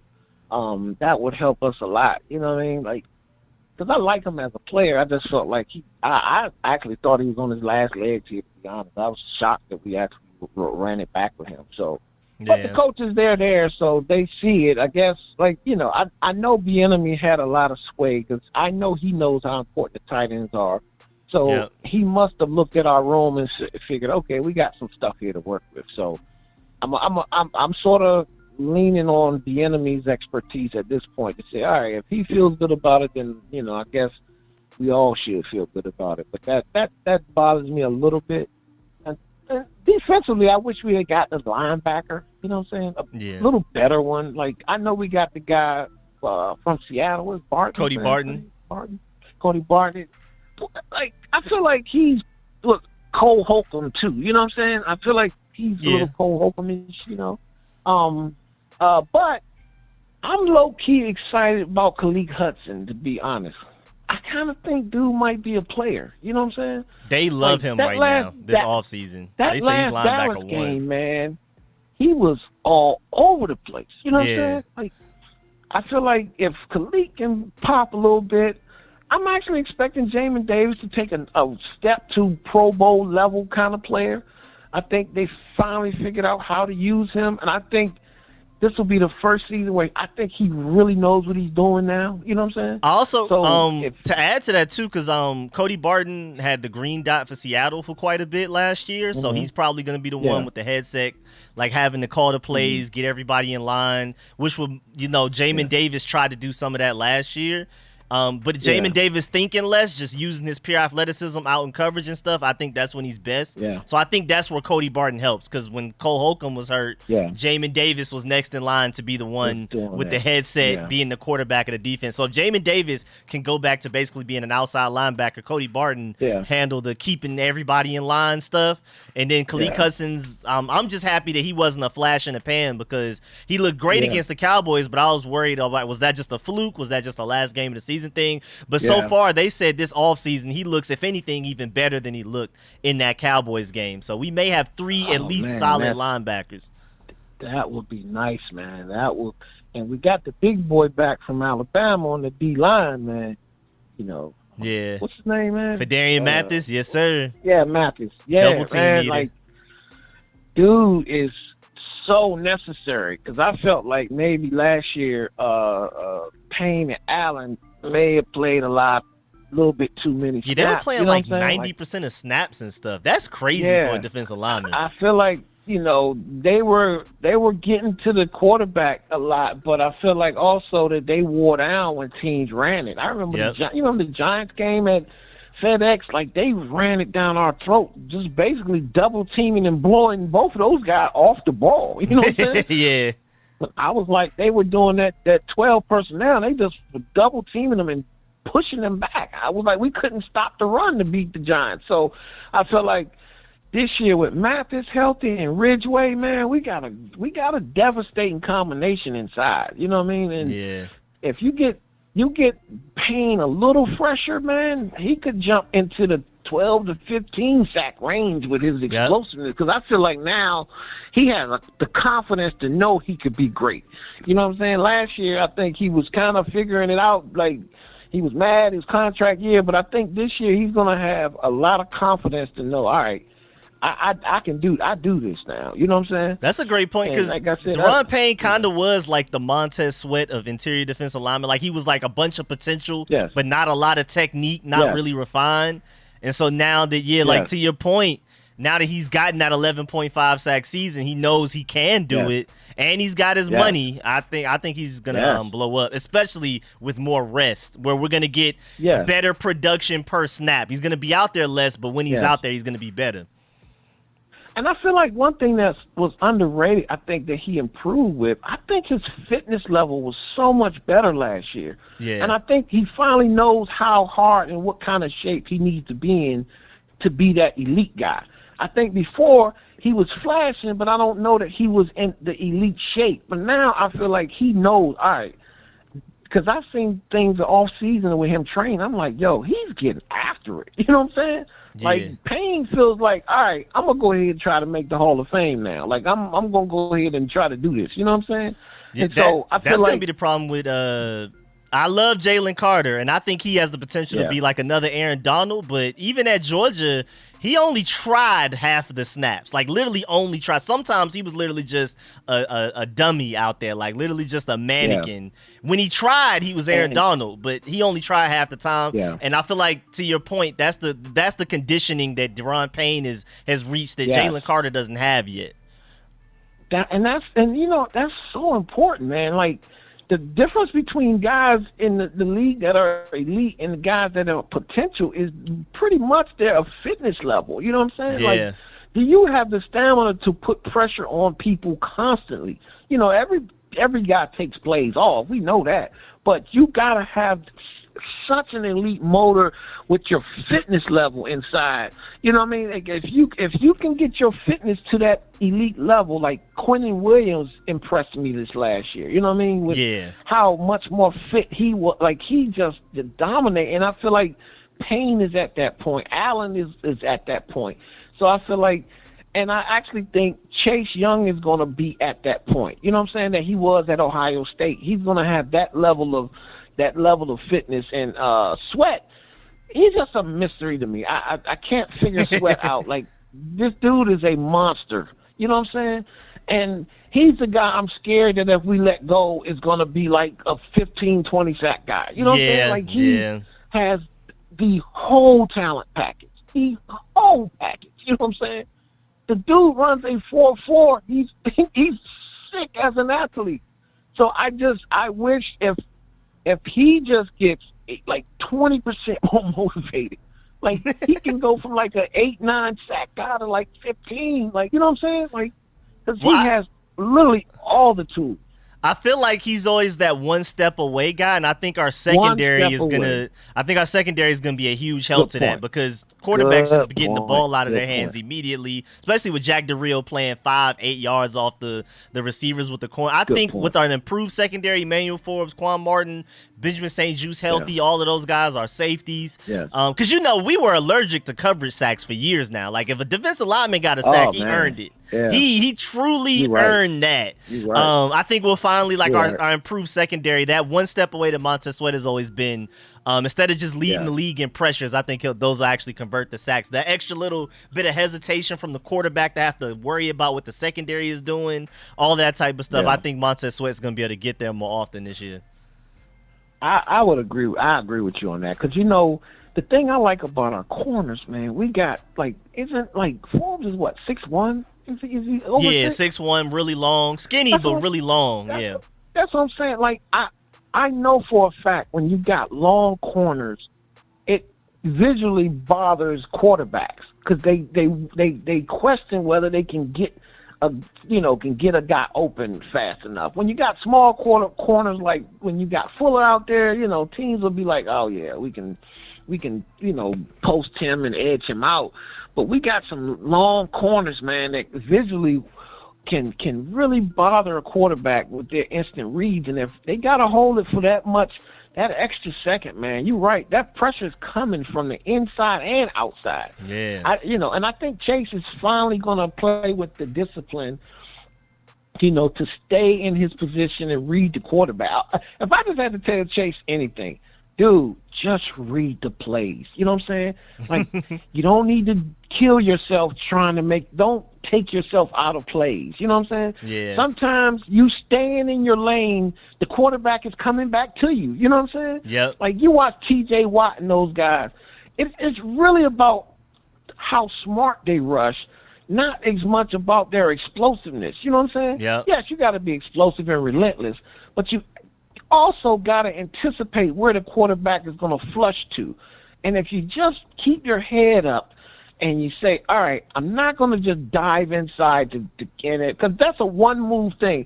If you don't get there, you're out to play. You know what I'm saying? Yeah. So if he just keeps himself alive, knock the quarterback, the tackle back, and waits, because we got pressure inside, the guy will come to him every time. He can get those sort of 3-second sacks, whereas, he looks at the read and the pressure comes and he moves and then he can get the sack. So I just feel like he got to have better eyes. If he has good eyes this year and really can anticipate where the quarterback might step up and those things, he could easily have a breakout.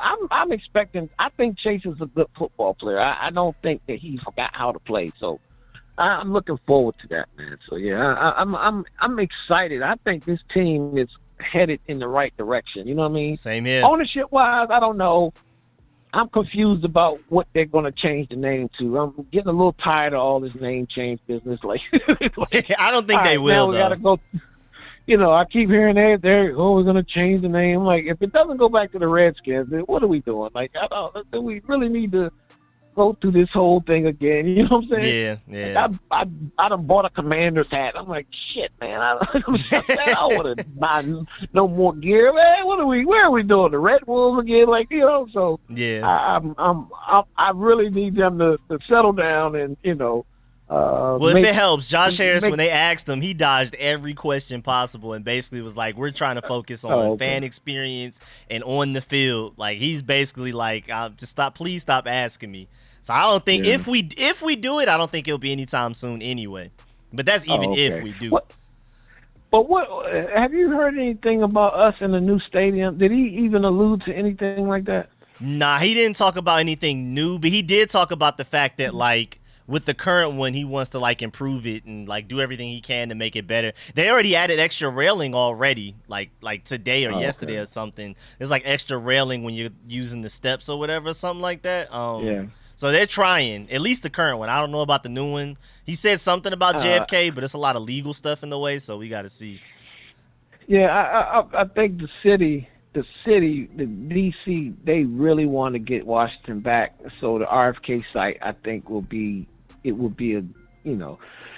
that's gonna require a lot of money, and the city gonna have to kick in. So that's gonna be a really complicated thing. But I really do wish, because the FedEx field is a hot mess.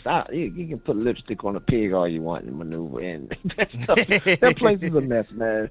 Listen, they need to get out of there and get to a new advanced place, probably with less seats. You know what I'm saying? Like, you take it from like the 80, 90,000, that capacity over at the FedEx, down to about 65, you know what I mean? 60, 65. And I think you could have a stadium that could really be a home field advantage. One thing that I think you said something earlier I agree with. I think we're going to get a better shake from the refs. Yeah. And I think the other part is we're going to have less other fans in our stadium. Please. Like, Snyder was literally selling those tickets to them other fans. I think you're going to actually have a home field where Pittsburgh and Philly and the Giants and Cowboys fans won't be invading our stadium. You know what I'm saying? We can finally get some false starts and some delay of games from the other team.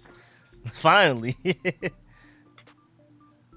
And I'm looking forward to that, man. I feel like if we can literally have a home field, you could win 2 or 3 more games, man. Literally. This literally half the NFC East filling up our stadium. It's just so disrespectful to the players on the field, man. You know what I'm saying? Like, that's just horrible, man. Dallas come to town talking about they feel like it's a home field. Like, that's an abomination, man. So I think Josh Harris and his crew won't allow us to do that little secondary market thing that Snyder was doing, to sell those tickets. I think they'll close that up, and we'll really begin to have a home field where our fans will actually be there. So I'm looking forward to that. So, all right, man. Thanks, Rico, man. Appreciate you, man. Yes, sir, man. Appreciate that, Ivory. Big time as always, All right. man. All right. Yes, sir. Yes, sir. And then we have one final caller that we're going to go to, and I'm going to dip up out of here and work on some more video. I have so many videos I need to work on. Let me bring my boy DR Mello into the building. How you doing over there, man? What's up, my G? What's up, my great brother? What's good, man? How you feeling? I'm feeling good, man. It's a celebration, you know. I almost took off work, but I was like, gotta get the money to go to the game now. Yes. Yes. So I go to the game and smack Charles Lynn upside the head. So I like Charles. Everybody give him a hard time, but he okay. I think Eric gonna protect him a little bit better. You know what I'm saying? Yeah. Because the dude that we got from the Chiefs, he was protected, and he wasn't like so many levels ahead of Charles Leno, but I see why people will pick on him. But he's gonna be all right. And plus, this probably his last little year with his contract, right? As you said, I think, and this is the last big money he gets. Well, I think he has 2 more years technically, but it's like after this year, you can cut him and like get all the money back. It won't be any dead cap. So I wouldn't be surprised if we go tackle in the first round of this upcoming draft. I wouldn't be. Oh, yeah. Hopefully we get a tackle and we got to switch to a guard. Cause you know how we do with that. A peer tackle. You know, yes.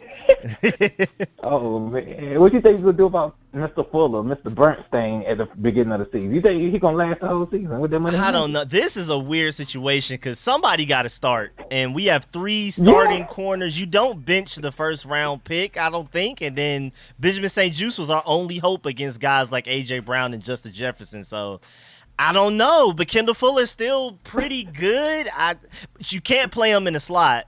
Kendall Fuller's only on the outside. Emmanuel Forbes is only on the outside. And Benjamin St. Juste is better on the outside, but you could play him in the slot, but that's what we brought Quan Martin in for. I really have no idea what they're about to do with Kendall Fuller. I truly don't. I doubt they cut him, but I don't know how like the minutes and the snaps are going to work. I really don't know. Yeah, it's going to be so interesting right here. I don't know either because I don't know. Then you got Defoe back. There's like, we can't just have, let's just have a bunch of secondary people out there with one, like you said, one linebacker like we did. I don't know. That's going to be kind of weird. It's going to be crazy. I just hope nobody turns to Chris Horton. Remember him from back in the day, had one good year, then come back next year trash. You remember 48? I think we got a few of them. Yeah, so that's what I say. I'm tired of everybody disrespecting us. So hopefully Chase Young will be all right. Get him, I say 8+ sacks. Hopefully, you know what I'm saying? I hope he don't wear that knee brace. You think that's gonna stay him wearing that big old knee brace, or he just wearing that for training camp? I don't know. He looked really good even in it, but I don't know what's going on. I hope he takes it off. Yeah, because you don't need it. But like, it makes me scared that he has it on, even though it's for protection. It look like it's like, I don't know. I don't like the knee brace. He can wear like a little sleeve, like Curry would be wearing or something, but I don't like him in the knee brace, trying to do all those stances and certain movements. I don't know. I know it's for the protector, but it's just like, you got the dog in you once it ain't known no more. Like, I don't know. Yeah. Like, even RG3 took his off, but I know they had 2 different knees, but it's like, I don't know. I just hope he proved all the doubters wrong, because they are really like, the fans is like, really like, trade. We could have had Herbert, whatever the guy named from San Diego, well, whatever, Las Vegas. I mean, whatever, the blue team. Yeah, them. I don't know, then. I just want us to be able to sign both of them again. Him and Sweat, I just wish we could do that, but I know you said that's like asking for a lot. But the money limited. I'm hoping. I'm really, really hoping somehow we figure it out, but the money's limited. Yeah, the limited. Like, I wish we can keep all 4 of those guys, because they go to another team. You already know when players leave us, they go to another team. They a whole different species. Like, they do out. their thing. Oh, loud. That's what I'm saying. Like, then you got Hal. He's from North Carolina, and I'm in North Carolina, so I've been watching him through college. So I live in North Carolina, so it's like, oh man. So hopefully he'll be all right, read option, do all that, and plus I be busting boys tail and Madden. So if we can do good and at least win 10+ games, oh my god, we'll need no Gus for rights and all that. Just have them for 1 year and they gone. Like, ugh. Yeah, that's like ridiculous. Yeah, I know you posted something. I forgot I was ask you about it. Dang, I forgot what you the you name. about, but yeah. The cause I knew it was the Chase on because he had a little sleeve on. It was about that. It was something else that you had posted. I forget. I think it was one of the workout videos with the wide receivers.